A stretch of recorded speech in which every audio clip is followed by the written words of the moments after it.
Ketua Umum PSSI Erick Thohir salaman dengan penyerang keturunan Brasil berharga 782 miliar rupiah bakal jadi calon naturalisasi di ronde keempat. Sebagaimana diketahui, Timnas Indonesia berhasil melangkah ke ronde keempat kualifikasi Piala Dunia 2026 zona Asia. Keberhasilan ini tak lepas dari catatan yang dibuat Timnas Indonesia dengan finish di peringkat keempat grup C ronde ketiga. Tim Garuda finish di belakang Jepang, Australia, dan Arab Saudi usai meraih 12 poin dari total 10 pertandingan di grup C.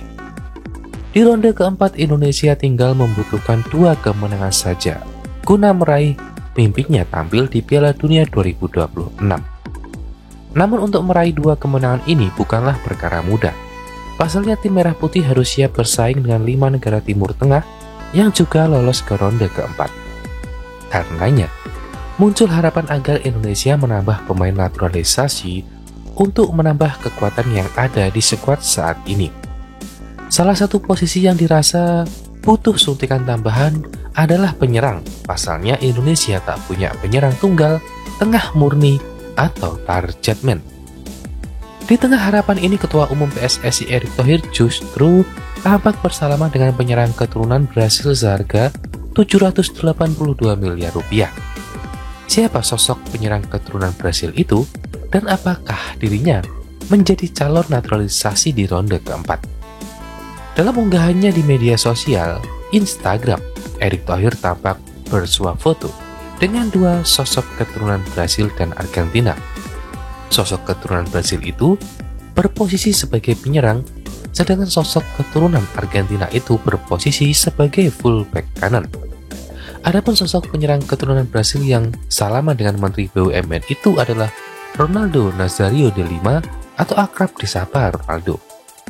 Ronaldo adalah penyerang legendaris asal Brasil yang pernah membela Inter Milan medio 90-an akhir hingga 2000-an awal. Dirinya pernah memecahkan rekor transfer dunia saat ditebus Inter Milan dari Barcelona pada tahun 1997 dengan biaya 20 juta dolar Amerika Serikat atau 441 miliar rupiah. 5 tahun berselang Ronaldo ditebus oleh Real Madrid nyaris 2 kali lipat dengan biaya 46 juta euro atau 782 miliar rupiah.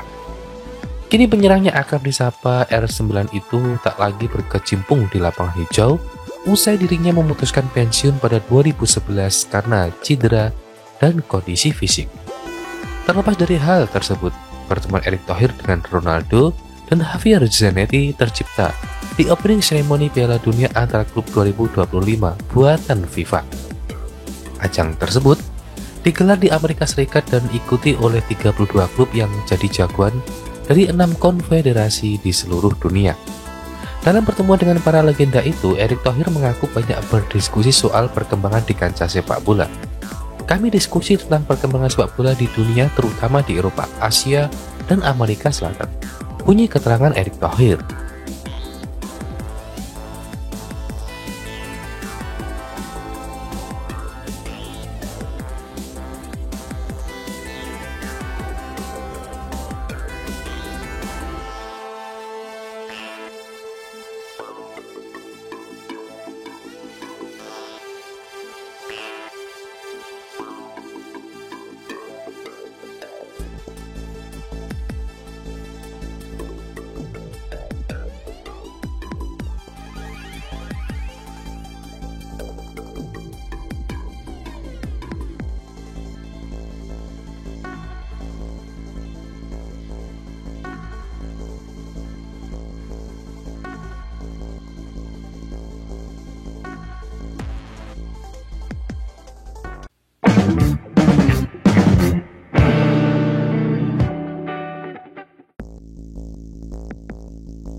Ketua Umum PSSI Erick Thohir terkejut saat mengunjungi sesi latihan Timnas Indonesia U23 di Jakarta.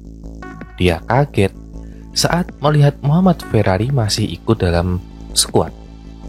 Timnas Indonesia U23 saat ini tengah menjalani pemusatan latihan sejak 20 Juni hingga 14 Juli 2025 sebagai bagian dari persiapan menghadapi Piala AFF U23 2025 yang akan digelar di Indonesia mulai 15 Juli. Erik datang menyapa langsung para pemain yang tengah ditempa oleh pelatih kepala Gerald Vandenberg dan membagikan momen tersebut melalui akun Instagram pribadinya. Menyapa pemain timnas Indonesia U23 saat pemusatan latihan di Jakarta yang dipimpin coach Gerald Vandenberg jelang ASEAN U23 Championship 2025 di Indonesia, tulis Erik dalam unggahan tersebut.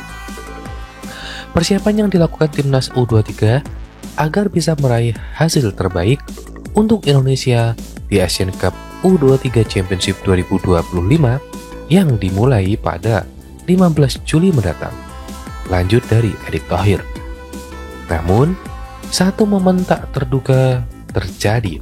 Saat melihat Mamat Ferrari, Erik tampak terheran karena sang pemain tampaknya terus hadir dalam berbagai level pemusatan latihan, baik bersama tim senior maupun kelompok usia muda.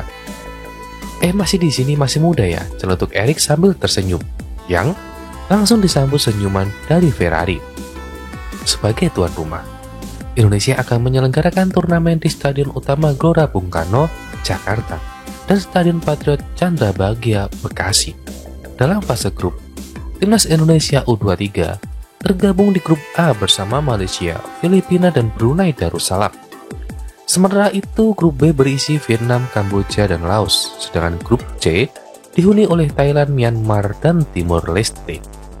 Erik berharap para pemain muda Indonesia bisa memanfaatkan momentum ini untuk tampil optimal dan menjaga semangat hingga turnamen dimulai. Terus berlatih dan tingkatkan kemampuan untuk bisa memberikan yang terbaik untuk Indonesia, pesan Erik mengakhiri kunjungannya. Akankah Ferrari kembali jadi andalan di lini belakang Garuda Muda?